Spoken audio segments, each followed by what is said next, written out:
Welcome back to our channel. In this tutorial, we will guide you on how to enable hardware acceleration in Chrome on your PC. Hardware acceleration can greatly enhance your browsing experience by leveraging your computer's hardware capabilities. Let's get started. Step 1. Open Chrome. Launch the Chrome browser on your PC. Step 2.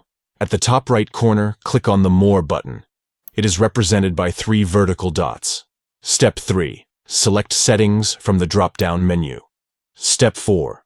Open System in the Settings menu. Step 5. Look for the option that says Use hardware acceleration when available and turn it on. By following these simple steps, you can enable hardware acceleration in Chrome on your PC. This will allow Chrome to utilize your computer's hardware capabilities, resulting in improved performance and smoother browsing. We hope you found this tutorial helpful. If you did, please give this video a thumbs up and share it with others who might find it useful. Don't forget to subscribe to our channel for more helpful tips and tutorials. Thanks for watching.